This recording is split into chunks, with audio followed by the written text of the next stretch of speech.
ነጭናጫ የሆነ ነገር ነው ብልት ማለት ጭንቀት አይፈልግም። ስለዚህ ለሁለተኛ ዙር ዝግጁነት ለማድረግ ራስህን ባስጨነቀው ቁጥር ለሁለተኛ ዙር ዝግጁነት እየቀነሰ ነው የሚመጣው።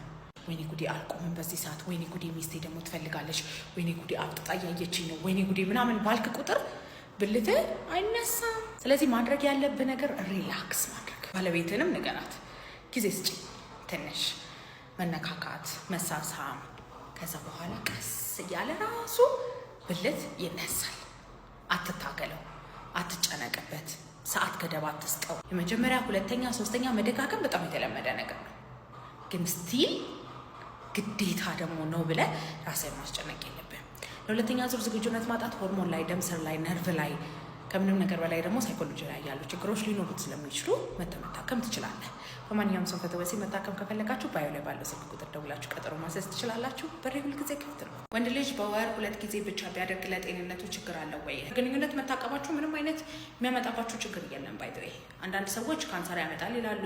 አንዳንድ ሰዎች ግንኙነት ላይ ያላችሁ ጉብዝና እየቀነሰ ይመጣል። ኖ ፕራክቲስ ማድረግ ቆንጆ ነው። ግንኙነትን ተደጋጋሚ ማድረግ ቆንጆ ነው።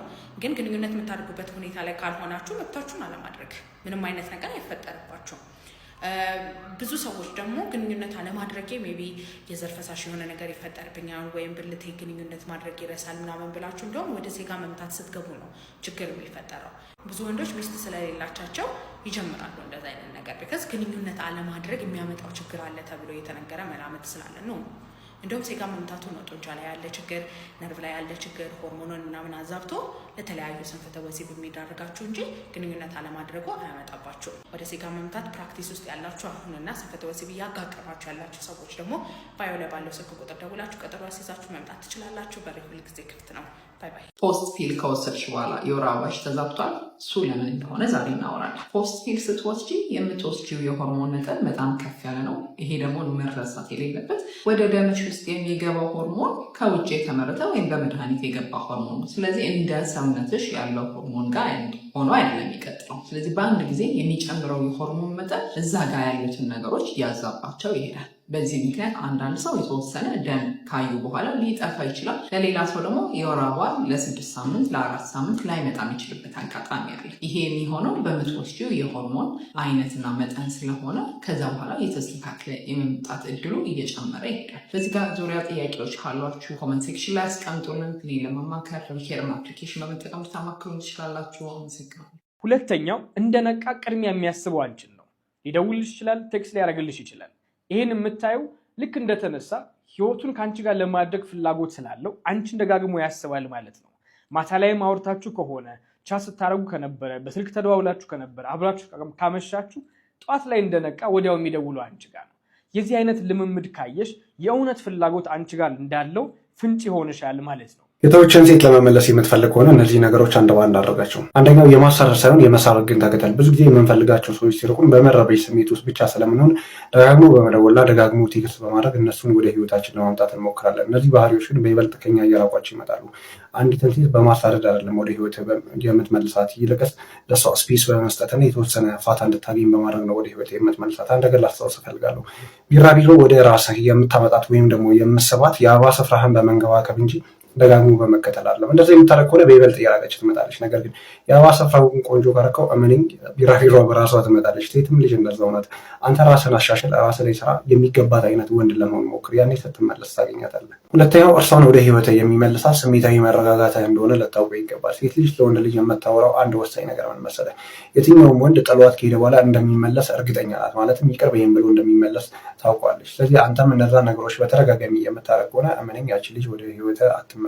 በተለይ ደግሞ ከተለያያችሁበት ጉዳይ ሳታገግሙ ወዲያው ይቅር በይኝ አይነት ነገር ውስጥ የምትገባ ከሆነ ሬዲ ያላለች። ምክንያቱም ብዙ ሴቶች ወደ አንተ የሚመለሱት ህመማቸው ወይም ደግሞ ስሜታቸው ከሻረላቸው በኋላና ማስተዋል ሲጀምሩ ነው። ያን እድል ግን አንተ ታሳጣታለህ ማለት ነው።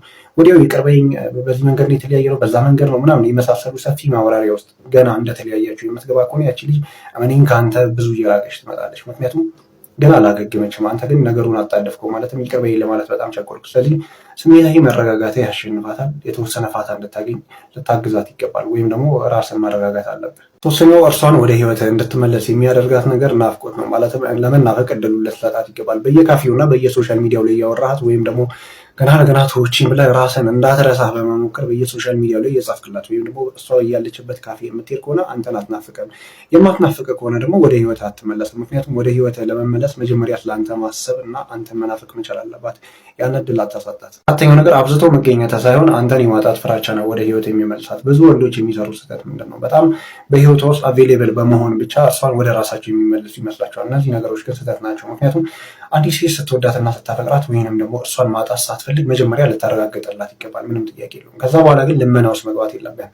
አብዝተህ የምትለምናት ከሆነ እመነኝ ያቺ ልጅ ወደ ህይወት የምትመለስበት አንዳችን ምክንያት የለም። ምክንያቱም አንተ ልክ እንደ ሌሎቹ ተራ ወንዶች ነህ፣ በቃ ሰፊው ገበያ ላይ እንዳሉ። ስለዚህ ማድረግ ያለበት ወሳኙ ነገር ያው መጠየቅ ካለበት ጠይቃታለህ፣ ምንም ጥያቄ የለውም። ነገር ግን ልመና ውስጥ መግባት የለብህም። አንተን የማጣት ፍራቻ ማለት ይሄ ልጅ አመረረ እንዲህ በቃ ሊርቀኝ ነው የመሳሰሉ ነገሮች እንድታስብ ማድረግ መቻል አለብህ።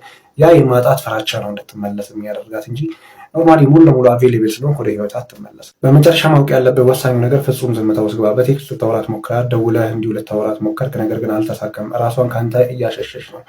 ስለዚህ አንተም በመለማመጥ ጊዜህንና ራስህ ልታዋረድ አይገባ። ማለት መሞከር ያለብን ሁሉ ሞክረሃል። ወደ ህይወት የምትመለስ ከሆነ እሰየው፣ የማትመለስም ከሆነ ግን የአንተ መጨረሻ ማለት የህይወት መጨረሻ አለ። ምናልባት የእሷ በአንተ ህይወት ውስጥ የመጨረሻ ምዕራፍ ሊሆን ይችላል። ስለዚህ የተሻለች ሴት ታገኛለህ፣ ምንም ጥያቄ የለውም። እመኔን ግን ከላይ የዘረዘርኳቸው ነገሮች በአግባቡ የምታደርጋቸው ከሆነ የምትወደህ ከሆነ ያችን ልጅ ማለት ነው ሙሉ ለሙሉ ወደ ህይወት ትመለሳለች።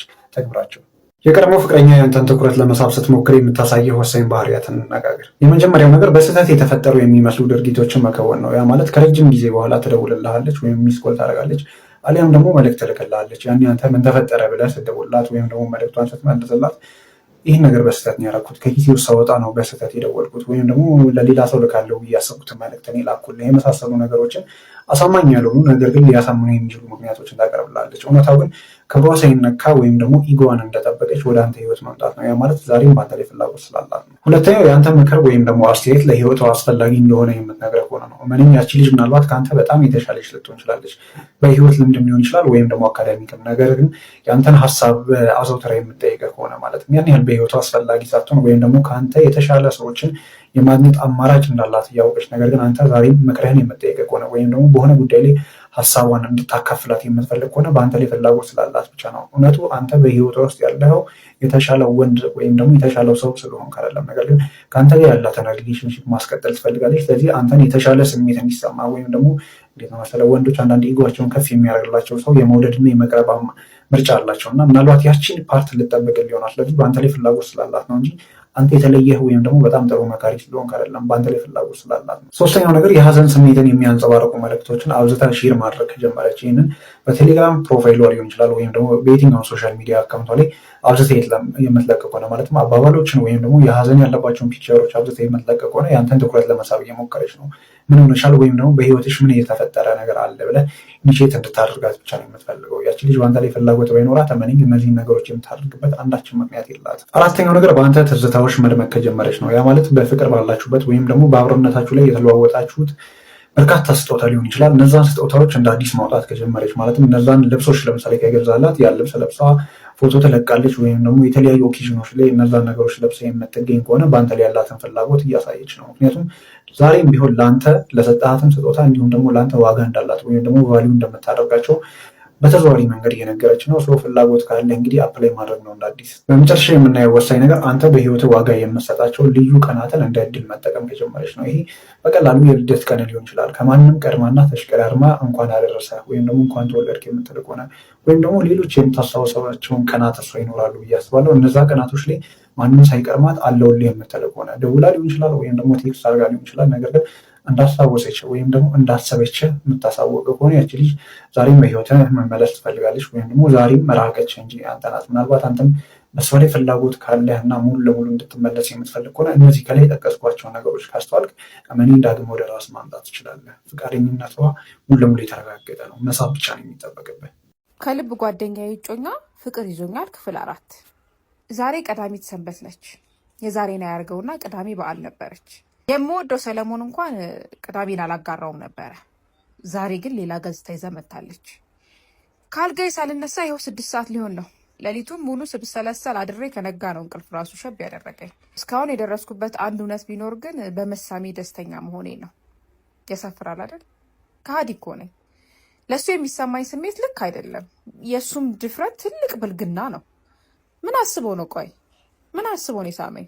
ወዶኝ? ይሄማ በፍጹም እውነት አይሆንም። እሁድ ለእሷ ሽማግሌ ሊልክ አርብ እኔን ይስማል? በጭራሽ። ደግሞ አተራማሽ ሆኖ ነው እንዳልል በተቀራረብንባቸው ቀናት ምን ያህል ቅን ስብዕና እንዳለው ጨዋም ሰው እንደሆነ ታውቂያለሁ። እኔን እንኳን አጥንት ከሚሰብር ሀዘን ውስጥ አውጥቶኛል። በዚህ ሀሳብ መካከል እያለው በሬ ተንኳኳ።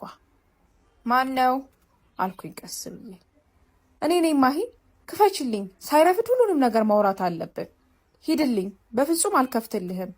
ነገ ልታገባ እንዴት አደርጋለህ? ማሂ ባክሽን ሂድልኝ። አፈቅርሻለሁ። ምን? አዎ አፈቅርሻለሁ ማሂ፣ እባክሽ ክፈችልኝ። ልቤ ስንጥቅ ሲል ይሰማኛል። ጋኛ የመታኝ ያህል መሰለኝ። የእውነት እኔን ይወደኛል? መደሰት ወይስ ማዘን እንዳለብኝ በቃ ግራ ገባኝ። እዛው በቆምኩበት ሽርትት ብዬ ቀዝቃዛው መሬት ላይ ቁጭ አልኩኝ። እኔ እኮ የወደፊት ሚስትህ ጓደኛ ነኝ። አውቃለሁ። ሁለታችንም በተመሳሳይ ሁኔታ ውስጥ ነው ያለ ነው። ክፈችልኝና እናውራ። እየተሳብኩም ቢሆን ተነስቼ በሩን ከፈትኩለት። ወደ ውስጥ ገብቶ ሶፋው ጫፍ ላይ ተቀመጠ። ማሂ፣ ከአንቺ ጋር እስከተቀራረብንበት ጊዜ ድረስ ቃልን የመወዳት ይመስለኝ ነበር። ቶሎ እንድንጋባ ራሱ የፈለግኩት ሚስቴ ሆና አብሬያት ለመኖር ካለኝ ጉጉት የተነሳ ነበረ።